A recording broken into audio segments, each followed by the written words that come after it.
বাংলাদেশের ইতিহাসে দ্রুত গতির বল করে রেকর্ড করেছেন পেসার নাহিদ রানা। আজকে এই ভিডিওর মাধ্যমে নাহিদ রানার জীবনের সম্পর্কে জানবো। নাহিদ রানার ব্যক্তিগত তথ্য: জন্ম 2 অক্টোবর 2002, বর্তমান বয়স 22 বছর, জন্মস্থান চাঁপাইনবাবগঞ্জ, উচ্চতা 1.90 মিটার, 6 ফুট 3 ইঞ্চি, ব্যাটিং ডানহাতি, বোলিং ডানহাতি ফাস্ট বোলার, ভূমিকা বোলার। প্রারম্ভিক জীবন: নাহিদ চাঁপাইনবাবগঞ্জ জেলায় বেড়ে ওঠেন এবং 2020 সালে ক্রিকেট খেলা শুরু করেন।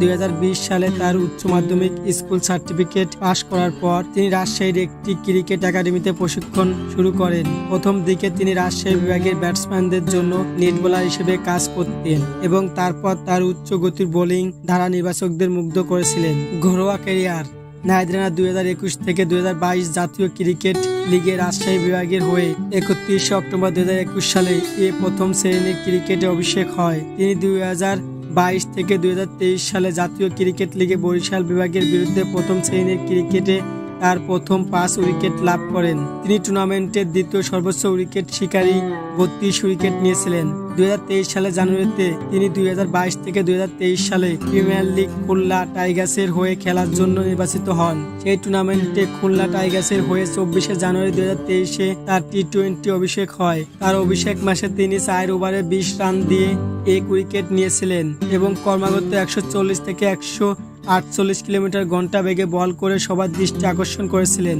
তিনি 2022 থেকে 2023 সালে ঢাকা প্রিমিয়ার ডিভিশনে ক্রিকেট লিগে শাহীনপুকুর ক্রিকেট ক্লাবের হয়ে 21 মার্চ 2023 তারিখে লিস্টে অভিষেক করেন। আন্তর্জাতিক ক্যারিয়ার: 2023 সালের সেপ্টেম্বর তাকে 2023-এ এশিয়ান গেমসের জন্য বাংলাদেশের স্কোয়াডে নাম দেওয়া হয়েছিল। 2024 সালে মার্চ মাসে তিনি শ্রীলঙ্কার বিপক্ষে সিরিজের জন্য বাংলাদেশের টেস্ট স্কোয়াডে প্রথম ডাক পান।